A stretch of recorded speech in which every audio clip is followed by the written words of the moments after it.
के सभी दर्शकों को भारत माता की जय, वंदे मातरम। मेरा नाम रवि सनातन यादव है और हम अभी आए हुए हैं बैरम बाग में। बैरम बाग में एक ऐसे ही शख्सियत से मिलाने जा रहे हैं जो समाज से डायरेक्ट उनका सरोकार है।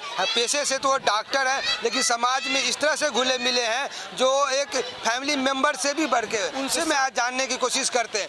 सर, अपना एक छोटा सा परिचय दे सर। मैं लायन डॉक्टर आरजी राव हूँ। मैं अंधेरी में रहता हूँ। मैं 30 साल से जनसेवा के अंदर हूँ, क्योंकि मुझे गरीबी क्या है इसको बहुत अच्छे से करीब से मैं देखा हूँ।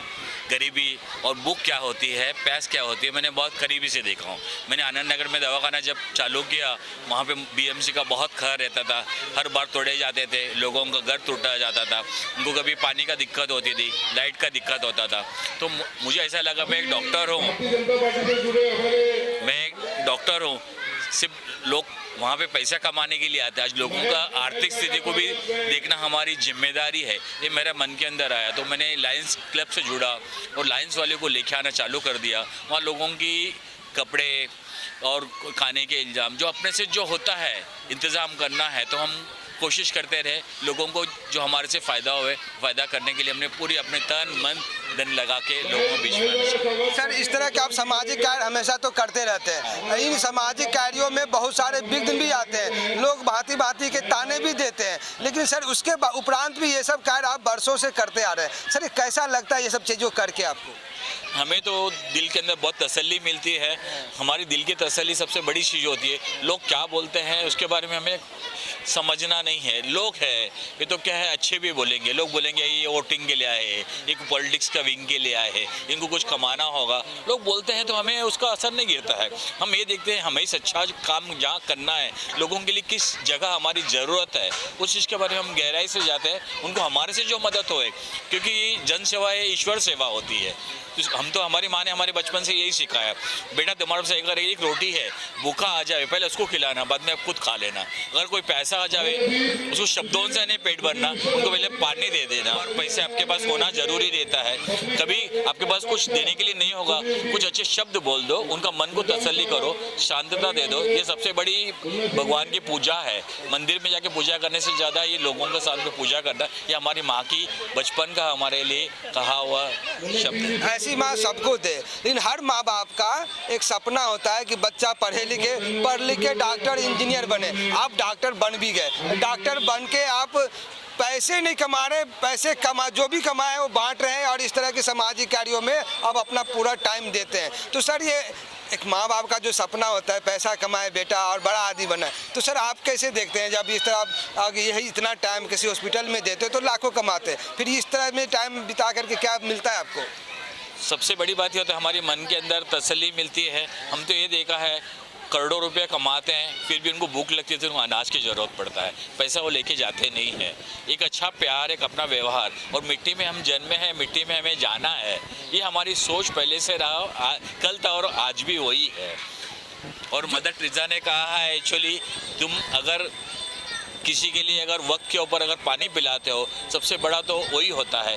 हम तो ये सोचते हैं जो जिसकी ज़रूरत है उनको सामने आप खिलाइए, वो सबसे धर्म के अंदर भगवान वहाँ हमारे सामने हमारा पेशेंट ही है, ये हमारा जनहित है। सर, कहते हैं ना, जिसकी पाँव जमीन पे होते हैं वो आसमान की बुलंदियों को जरूर छूते हैं। आप इतने बड़े डॉक्टर होके भी आप इस तरह से समाज से जो जुड़े हुए हैं, सामाजिक सेवा में से जुड़े हुए हैं, हर जगह आप दिख जाते हैं समाज के सेवा में। अब अपना जो कमाते हैं वो भी आप इन सामाजिक कार्यों में लुटा देते हैं। तो सर, ये जो आप सामाजिक कार्य कर रहे हैं, आपको पैसे कहाँ से आते हैं सर, जब आप सब कमा के लगा देते हैं और इस तरह से चीज़ों में करते रहते हैं? तो मैं एक्चुअली मेडिकल कैंप करता हूँ और मेरा खुद का क्लिनिक है 2। मैं स्पेशलिस्ट एक्यूपंक्चरिस्ट हूँ। मेरे पास अच्छे लोग पैसे वाले भी आते हैं, उनसे मैं अपने फ़ीस ज़्यादा लेता हूँ। बोलते हैं ना, अगर एक आदमी को अगर पैसा अगर मिलता है लेते हैं, 10 आदमियों को अगर बांटने का काम आवे, उसके लिए इससे बड़ा काम और क्या हो सकता है। जो हमारे पास जो रिच आदमी आते हैं, बड़े बड़े बिल्डर को, उनको बोलता हूँ मैं तुम्हारा विजिट चार्ज 2000 रुपया है। तो कोई गरीब आएगा उस 2000 2000 में से उनको हम देते हैं। तो काम तो ऊपर वाला हमारा आसान कर देता है। पहले जो है ना वो जो डकैत लोग होते थे तो अमीरों से लूटते थे, गरीबों में बांटते हैं। कुछ लोग डॉक्टर को भी डकैत बोलते हैं। तो आप वहाँ से लेते हैं और आप गरीबों में बांट देते हैं। कहीं ना कहीं किसी न किसी का भलाई कर रहे हैं। सर आप कहाँ के रहने वाले हैं और ये यानी इस तरह की चीज़ें आप जो कर रहे हैं इसके पीछे उद्देश्य कहाँ से आ गया, कहाँ से विजन आ गया सर? तो एक्चुअली मैं 7 साल का था, तो एक्चुअली छोटा बच्चा था। कहाँ के रहने वाले हैं सर, कहाँ जन्म हुआ? वैसे मेरा जन्म जो एक्चुअली हमारा उडुपी में हुआ था, कुंदापुर में। एक्चुअली 50 साल से मेरी मम्मी यहाँ पे रहती, मम्मी डैडी यहाँ रहते हैं। स्पेशली डिलीवरी के लिए वहाँ पे वो मंदिर में गया था। मंदिर में बाहर आते ही मेरा वहाँ पे घर में ही डिलीवरी हुआ, इसके लिए हमारा नाम कर्नाटक में पैदा होगा ऐसा हो गया है। तो हम उसके बाद हम 7 साल के थे, हमारे पिताजी की तबीयत बहुत ज़्यादा ख़राब हो गया, तो हमारे पास किताब के लिए पैसे नहीं मिलते थे। मैं लोगों को फर्स्ट स्टैंडर्ड के अंदर पढ़ता था, तो सेकंड स्टैंडर्ड में तो फर्स्ट वाले को मैं पढ़ाता था, केजी वाले को पढ़ाता था। उस पैसे में मेरे किताब लेता था। उसके बाद में हमें कभी बारगांव को चॉकलेट्स मिलता नहीं था, तो हमारे दोस्त लोग बोलते थे कि यार मदर टेरेसा आई है पाडला के अंदर, वो हमारे को बड़े बड़े चॉकलेट देती है और मदद करती है। मैंने हमारे दोस्तों को सब वहाँ पे लेके गया, बोले अरे मदर टेरेसा आया चॉकलेट। जब मैं उनको जब मिला, मेरे दिल में ऐसा लगा एक स्त्री होके लोगों के लिए काम करती हूँ, मैं एक पुरुष के अंदर जन्म लेके अगर एक चॉकलेट के लिए इतना लंबा चल के आता हूँ, मेरे से बड़ा खुददार कोई नहीं होगा। मुझे ये काम नहीं, मुझे देने की काम करना चाहिए, लेना नहीं चाहिए। उस टाइम में उन्होंने मेरे को चॉकलेट दिया, बोला नहीं थैंक यू। तो बोलते थैंक यू क्यों? बोला नहीं मैं तो सोच के तो आया था, बट अब आपको देखने के बाद मुझे नहीं चाहिए। उन्होंने मुझे यहाँ चूमा। तो बाद में उनका जो असिस्टेंट है उनको बुलाया, ये लड़का जब भी आएगा उनको किताब या कोई चीज़ की ज़रूरत पड़े इसको मदद करना है तुम, और उसको कभी ना नहीं करना। तो उस दिन से मेरा दिल में आ गया। तब 7-8 साल के था, तब कोई कोपर हॉस्पिटल में या नानौट हॉस्पिटल में कोई पेशेंट अगर एडमिट होते थे हमारे पड़ोस वाले, तो मैं उधर रुकता था। कोई पैसे वाले रहते थे, हमें पैसा देते थे और वो पैसे मेरा जाना आना खर्चा होता था। कोई गरीब था उनके लिए बोलता था कोई नहीं है मैं खड़ा रहता हूँ। कभी वहाँ के डॉक्टर बोलते थे तो इतना छोटा है, डर नहीं लगेगा, रात को कैसा रहता है? मैं नहीं, मुझे अच्छा लगता है किसी की खिदमत करना, मेरा दिल के अंदर एक भावना है। मदर टेरेसा को अपना मोटिवेशनल मान करके उनके पद चिन्हों पे चल रहे हैं, आगे बढ़ रहे हैं और अपना नाम भी कमाए, उपलब्धि भी कमाए, सिद्धि भी कमा रहे हैं। सब चीज़ों से आप बहुत आगे बढ़े, हमारा ऐसा कामना है, शुभकामना है। सर अगर आपसे कोई मिलना चाहे, जुड़ना चाहे, तो आप अपने बारे में कोई कॉन्टैक्ट नंबर या कोई चीज़ ऐसा दे सकते हैं या बता सकते हैं कि आप वहाँ पे मिल सकते हैं, इस तरह की चीज़ें? हाँ, मैं तो हमेशा मैं जहाँ जाता हूँ मेरा फ़ोन आता है, मैं बोलता हूँ अभी मैं जोगेश्वरी में हूँ, अभी अंधेरी में हूँ, आपका क्या काम है? उनसे फ़ोन से पूछता हूँ आपका मोतिया बिंदु का ऑपरेशन कराना है क्या, या आपको कुछ कॉन्टैक्ट कैसे करें आपसे? तो मैं नंबर उनको दे देता हूँ जो मिलते हैं उनसे। और अभी तक पब्लिक में शेयर करेंगे? या पब्लिक के अंदर मैं शेयर कर, मेरा नंबर है 9869009812। अभी तक एक्चुअली हम लायंस के बिहाफ में अभी तक 10,000 से ऊपर कैटरेक्ट ऑपरेशन लायंस क्लब के थ्रू कराए हैं। और अन्नदान मेरा पेशा है, मुझे अच्छा लगता है। कोई साईं बाबा मंदिर या कोई मंदिर के अंदर कोई लोग बोलते हैं उपवास करना चाहिए, मैं बोलता हूँ उनको तुम लड्डू गुड्डू नहीं बांटना, खिचड़ी बांटना और लोगों तक वहाँ पहुँचाना वो प्रसाद बना के। मैं आज भी हर गुरुवार या सोमवार को मैं मंदिर के सामने खिचड़ी वगैरह बांटने के लिए मैं खुद खड़ा होता हूँ और मेरे दोस्तों को बुलाता हूँ। मैं बोलता हूँ कि आज मैंने दाल लाया हूँ, आप राइस लेके आइए, आप तेल लेके आइए, एक को बोलता हूँ। और हर चीज़ हमारा इतना आसानी से हो जाता है, तो मैं खुद भी समझता हूँ ये ऊपर वाला की दुआएं हैं, आशीर्वाद है जो मेरे हाथ से करवाते हैं।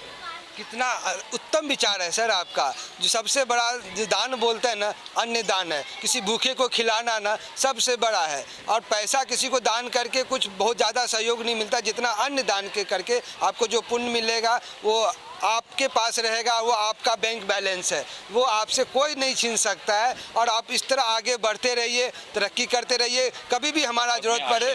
मैं और वृद्धाश्रम में जाता हूँ और वृद्धाश्रम जाने के बाद उनका मैं हेल्थ चेकअप करता हूँ, उनका ब्लड प्रेशर कितना है, डायबिटीज़ कितना है वो चेक करता हूँ। बाद में उनको पूछता हूँ आपको क्या चाहिए। उनको रियल में बहुत ऐसा रहता है कि उनको बहुत प्यार की ज़रूरत पड़ती है।